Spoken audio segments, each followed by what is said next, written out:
Saudi അറേബ്യയിൽ വധശിക്ഷയ്ക്ക് വിധിക്കപ്പെട്ട് ജയിലിൽ കഴിയുന്ന കോഴിക്കോട് സ്വദേശി അബ്ദുൾ റഹീമിന്റെ മോചനത്തിനായി കൈകോർത്ത് കേരളം 30 കോടി രൂപ ഇതുവരെ സമാഹരിച്ചു. 3 ദിവസം ശേഷിക്കെ ഇനി 4 കോടി രൂപ കൂടി കണ്ടെത്തേണ്ടതുണ്ട്. കൊലക്കേസിൽ പ്രതി ചേർക്കപ്പെട്ട കഴിഞ്ഞ 16 വർഷമായി റിയാദിലെ ജയിലിൽ കഴിയുകയാണ് അബ്ദുൾ റഹീം. കഴുത്തിന് താഴെ ചലനശേഷി നഷ്ടപ്പെട്ട സൗദി സ്വദേശിയായ കുട്ടിയുമായി വാഹനത്തിൽ യാത്ര ചെയ്യുമ്പോൾ അബദ്ധത്തിൽ കൈതട്ടി മരിച്ചതോടെയാണ് അബ്ദുൾ റഹീം ജയിലിലായത്. സഹായിച്ച എല്ലാവർക്കും നന്ദിയുണ്ടെന്ന് അബ്ദുൾ റഹീമിന്റെ മാതാവ് പ്രതികരിച്ചു.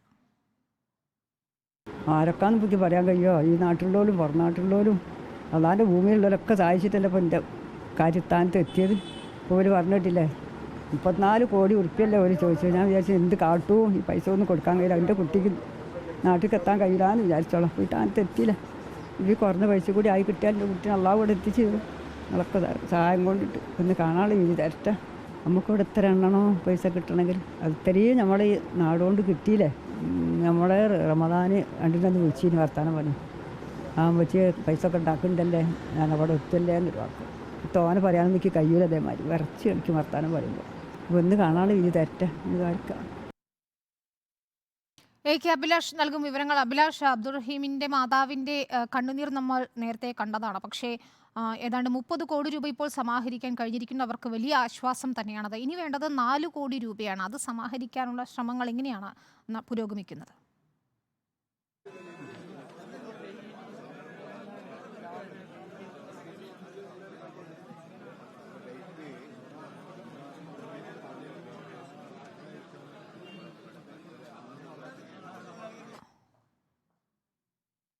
കൊലക്കേസിൽ പ്രതി ചേർക്കപ്പെട്ട് കഴിഞ്ഞ 16 വർഷമായി റിയാദിലെ ജയിലിൽ കഴിയുകയാണ് അബ്ദുൾ റഹീം. കഴുത്തിന് താഴെ ചലനശേഷി നഷ്ടപ്പെട്ട സൗദി സ്വദേശിയായ കുട്ടിയുമായി വാഹനത്തിൽ യാത്ര ചെയ്യുമ്പോൾ അബദ്ധത്തിൽ കൈതട്ടിയ കുട്ടി മരിച്ചതോടെയാണ് റഹീം ജയിലിലായത്. അഭിലാഷ് നൽകും വിവരങ്ങൾ. അഭിലാഷ്, ഞാൻ ചോദിച്ചത് റഹീമിൻ്റെ മാതാവിന് ഇപ്പോൾ ബന്ധുക്കൾക്കൊക്കെ ഇപ്പോൾ അല്പം ആശ്വാസമായിരിക്കുന്നു. ഇനി 4 കോടി രൂപ കൂടിയാണ് കണ്ടെത്തേണ്ടത്. 3 ദിവസമാണ് ബാക്കിയുള്ളത്. എങ്ങനെയാണ് ഈ തുക സമാഹരിക്കാനുള്ള പ്രവർത്തനങ്ങൾ നടക്കുന്നത്? വിനീത, അവിശ്വസനീയമായ ഒരു ക്രൗഡ് ഫണ്ടിംഗ് ആണ് ഇവിടെ നടന്നിരിക്കുന്നത്. 34 കോടി രൂപയാണ് ഈ മോചന ദ്രവ്യമായി ആവശ്യപ്പെട്ടിരുന്നത്, ഈ കുട്ടിയുടെ ബന്ധുക്കൾ ആവശ്യപ്പെട്ടിരുന്നത്. ഇത് സമാഹരിക്കുന്നതിന് വേണ്ടി ക്രൗഡ് ഫണ്ടിങ്ങും അതോടൊപ്പം തന്നെ നാട്ടിലെ സർവ്വവിധ സംഘടനകളും ചേർന്നുകൊണ്ടായിരുന്നു ഇത്തരത്തിൽ ഫണ്ടിങ്ങിലേക്ക് പോയത്. ഇപ്പോൾ 30 കോടി രൂപയിലേറെ സമാഹരിച്ചിരിക്കുന്നു. ഏതാണ്ട് കഴിഞ്ഞ 4 ദിവസത്തിനകം തന്നെയാണ് ഏതാണ്ട് 22 കോടിയിലേറെ രൂപ സമാഹരിച്ചത്. ഇന്ന് മാത്രം ഏതാണ്ട് 5 കോടിയിലേറെ രൂപയാണ് ഇപ്പോൾ ഒഴുകിയെത്തുന്ന ഒരു സാഹചര്യം ഉണ്ടായിരിക്കുന്നത്. ഏതായാലും ഇപ്പോൾ ഈ ക്രൗഡ് ഫണ്ടിങ്ങിന് ഉപയോഗിക്കുന്ന ആപ്പിന്റെ പ്രവർത്തനം താൽക്കാലികമായി നിർത്തിവെച്ചിരിക്കുന്നു. ഇവർ പറയുന്നത് 30 കോടിയിലേറെ രൂപ ഇപ്പോൾ തന്നെ വന്നു കഴിഞ്ഞു. അതോടൊപ്പം തന്നെ പണമായി വന്നിരിക്കുന്ന കുറെ പണമുണ്ട് ഇവിടെയുള്ളത്. അത് എണ്ണി തിട്ടപ്പെടുത്തേണ്ടതുണ്ട്. അതായത് 34 കോടിയിലേക്ക് ഈ ധനസമാഹരണം എത്തിക്കഴിഞ്ഞു എന്നുള്ള വളരെ ആശ്വാസകരമായ ഒരു വാർത്ത കൂടിയാണ് ഈ ഘട്ടത്തിൽ നമുക്ക് നൽകാൻ കഴിയുന്നത്. ഏതായാലും ഈ ഉമ്മയുടെ അടക്കം മുഖത്ത് വലിയ തരത്തിലുള്ള ആശ്വാസം തെളിയുന്നു. കഴിഞ്ഞ 18 വർഷമായി ഈ ഉമ്മ കരഞ്ഞുകൊണ്ടിരിക്കുകയാണ്. ആ ഉമ്മയുടെ മുഖത്താണ് വലിയ ആശ്വാസത്തിന്റെ കിരണങ്ങൾ നമുക്ക് കാണാൻ കഴിയുന്നത്. കണ്ണുകളിൽ തിളക്കം വർദ്ധിച്ചിരിക്കുന്നു. മകനെ 18 വർഷം മുമ്പ് നഷ്ടപ്പെട്ടു പോയ മകനെ തിരിച്ചു കിട്ടുന്നതിന്റെ ആഘോഷം, സന്തോഷം ആ ഉമ്മയുടെ ഭാഗത്തുമുണ്ട്. അതോടൊപ്പം തന്നെ സർവ്വ മതവിഭാഗങ്ങളും സാമുദായിക സംഘടനകളും ഒക്കെ ഒന്നിച്ചു ചേർന്ന് കൈകോർത്ത് ഇപ്പോൾ രംഗത്ത് വന്നതോടുകൂടിയാണ് ഇത്തരത്തിൽ വലിയ തരത്തിലുള്ള ധനസമാഹരണം നടത്താൻ കഴിഞ്ഞത്. എന്താണ് കേരളം ഏതാണ് റിയൽ കേരള സ്റ്റോറി എന്താണ് എന്ന് വ്യക്തമാക്കുന്ന ഒരു നിലപാട് തന്നെയാണ് അതിൽ ജനങ്ങളുടെ വികാരമാണ് ഇപ്പോൾ നമുക്ക് കാണാൻ കഴിയുന്നത്. ഏതായാലും നമുക്ക് ഇവിടെ എത്തിയിരിക്കുന്ന വിവിധ ആളുകളുമായി ഉണ്ട്, അവരുമായി ബന്ധപ്പെട്ട് അവരുടെ വിശദാംശങ്ങൾ തേടാം. എങ്ങനെയാണ് ഇത്ര വലിയൊരു ക്രൗഡ് ഫണ്ടിങ്ങിലേക്ക് എത്താൻ കഴിഞ്ഞത്? ഈ പ്രശ്നം 18 വർഷമായി നമ്മുടെ ഒരു സഹോദരൻ ജയിലിലാണല്ലോ. അപ്പോൾ നിയമപരമായി കൈകാര്യം ചെയ്യാനെടുത്ത സമയമാണിത്. കീഴ്ക്കോടതി, പിന്നെ മേൽക്കോടതി, ഹൈക്കോടതി, സുപ്രീം കോടതി വരെ എത്തിയപ്പോഴാണ് ഇയാൾ വധശിക്ഷയ്ക്ക് വിധേയമാവാൻ അവിടെ കോടതി വിധിക്കുന്നത്. അപ്പോൾ അതിൽ നിന്ന് രക്ഷപ്പെടാനുള്ള വഴി സൗദിയിലെ നിയമമനുസരിച്ച് അങ്ങനെ ആയാലുമുള്ള ഒരു ഓപ്ഷൻ, കൊല്ലപ്പെട്ട ആളുടെ കുടുംബം മാപ്പ് ചെയ്താൽ അയാളെ വിട്ടയക്കും എന്നല്ലാതെ വധശിക്ഷയ്ക്ക് വിധിച്ചാൽ പിന്നെ ഓപ്ഷൻ ഇല്ല എന്നല്ല. പക്ഷെ ആ കുടുംബത്തിന് നിബന്ധന വെക്കാം, ഞങ്ങൾക്ക് ഇത്ര കാശ് തരണം, അല്ലെ ഇന്നത് വേണം എന്നൊക്കെ. അത് പറഞ്ഞപ്പോൾ നമ്മുടെ മുമ്പിൽ ആകെയുള്ളത് ആ പണം ഉണ്ടാക്കി കൊടുക്കുക എന്നുള്ളതാണ്. അത് അയാൾക്ക് അബദ്ധം പറ്റിയതാണ്, അതൊക്കെ വേറെ വിഷയങ്ങളാണ്. അപ്പോൾ പണം സമാഹരിക്കാൻ ഒരുപാട് പ്രശ്നങ്ങളുണ്ട്. നമ്മുടെ ഗവൺമെൻറ് ഓഫ് ഇന്ത്യയുടെ പെർമിഷൻ വേണം, സൗദി ഗവൺമെൻറ് പെർമിഷൻ വേണം, അവിടുത്തെ എംബസിയുടെ സഹായം വേണം, ഇവിടുത്തെ ഫോറിൻ അഫയേഴ്സ് മിനിസ്ട്രി വേണം.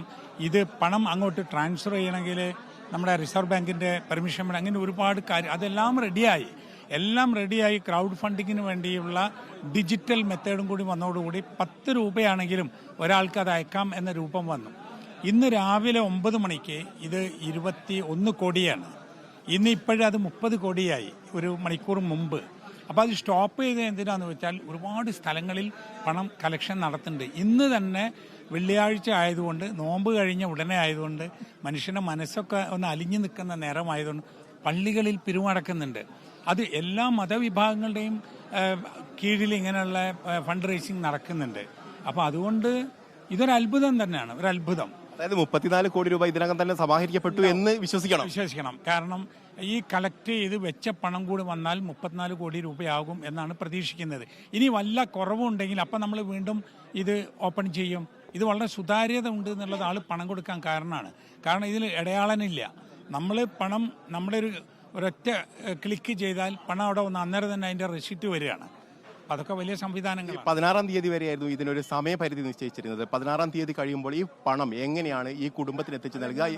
എത്തിക്കാൻ കഴിയും. അത് ഈ കുടുംബത്തിന്റെ വക്കീലുണ്ടാവും.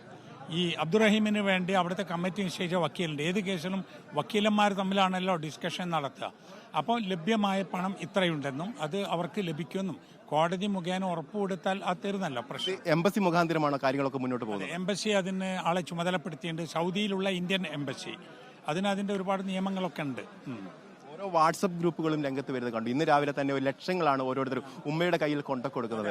തന്റെ മകനാണ് എന്നുള്ള വിശ്വാസത്തോടു കൂടി തന്നെയാണ് ഇത്തരത്തിലൊരു കേരളം എങ്ങനെയാണ് ഇത്തരത്തിലൊരു സംഭവത്തെ കാണുന്നത്? കേരളം ഇതൊരു മാതൃകയായി കാണണം. നമുക്ക് ഒരുപാട് പ്രശ്നങ്ങളുണ്ടല്ലോ. പ്രശ്നങ്ങൾ ഇങ്ങനെ പരിഹരിക്കാൻ കഴിയും. ഇത് അധികമൊന്നുമില്ല. 3.5 കോടി ആളുകളുടെ കേരളത്തിൽ ഒരാളുടെ പേരിൽ 10 റുപ്യ 35 കോടി രൂപയായല്ലോ. അപ്പോൾ എല്ലാവരും അവരവർക്ക് കഴിയുന്നത് കൊടുക്കുക എന്ന് വെച്ചാൽ ഇതിനേക്കാൾ വലിയ സംഗതികൾ നമുക്ക് ചെയ്യാൻ കഴിയും. പക്ഷേ എന്ത് വേണം? ട്രാൻസ്പാരൻ്റ് ആയിരിക്കണം, എല്ലാം ഓഡിറ്റഡ് ആയിരിക്കണം കാര്യങ്ങൾ. അങ്ങനെയാണെങ്കിൽ ആൾക്കാർ പണം കൊടുക്കും. ഹുസൈൻ മടവൂർ പറയുന്നത് സുതാര്യമായി കാര്യങ്ങൾ കൈകാര്യം ചെയ്ത് കഴിഞ്ഞാൽ ഈ 34 കോടി രൂപ എന്നുള്ളത് വലിയൊരു വിഷയമൊന്നല്ല. അത്തരത്തിൽ സുതാര്യത ഉറപ്പുവരുത്തുകയും അതോടൊപ്പം തന്നെ ജനങ്ങളുടെ വിശ്വാസ്യത കാത്തുസൂക്ഷിക്കാൻ കഴിയുകയും ചെയ്തുകൊണ്ടാണ് ഇത്തരത്തിൽ വലിയൊരു ഫണ്ട് സമാഹരണം നടത്താൻ കഴിഞ്ഞത്. ഇതിൽ വലിയ ഫണ്ട് സമാഹരണം നടത്താൻ കഴിയുമെന്നുള്ള ഒരു ആത്മവിശ്വാസം കൂടി വരുന്നു. അതോടൊപ്പം തന്നെ സാമുദായിക അതോടൊപ്പം തന്നെ മറ്റ് വിഷയങ്ങളൊന്നും ഈ വിഷയത്തെ ബാധിച്ചിട്ടില്ല എന്നുള്ള കാര്യം കൂടി പറയുന്നു. എല്ലാവരുടെയും സഹകരണം എല്ലാ ഭാഗത്തു നിന്നും കിട്ടി എന്നുള്ള കാര്യം കൂടിയാണ് അദ്ദേഹം പറയുകയും ചെയ്തത്. ഏതായാലും ഇവിടെ കൂടിയിരിക്കുന്ന ആളുകളുടെ മുഖത്തൊക്കെ വലിയ തരത്തിലുള്ള ആശ്വാസം തെളിച്ചമാണ് കാണുന്നത്. കാരണം കഴിഞ്ഞ 8-10 ദിവസങ്ങളായി വലിയ ആശങ്കയിലായിരുന്നു അവരുണ്ടായിരുന്നത്. പക്ഷേ ഇപ്പോൾ 34 കോടി രൂപ എന്നുള്ള ആ ഒരു ടാർഗറ്റിലേക്ക് ഇവർ എത്തി എന്നുള്ള ആശ്വാസം തന്നെയാണ് ഇവിടെയുള്ള കൂടിയിരിക്കുന്ന ഓരോ ആളുകൾക്ക് മുന്നിലും ഉള്ളത് എന്ന് വേണം പറയാൻ. വിനീത, ശരി, ഏറെ ആശ്വാസകരമായ വാർത്ത തന്നെയാണ് വരുന്നത്. അബ്ദുൾ റഹീമിനെ ജയിൽ മോചിതനാകുന്നതിന് വേണ്ടി 34 കോടി രൂപയാണ് സമാഹരിക്കേണ്ടത്. ഏതാണ്ട് അത്രയും തുക സമാഹരിച്ചു കഴിഞ്ഞു എന്ന് തന്നെയാണ് AK അഭിലാഷ് ഏറ്റവും ഒടുവിലായി റിപ്പോർട്ട് ചെയ്യുന്നത്.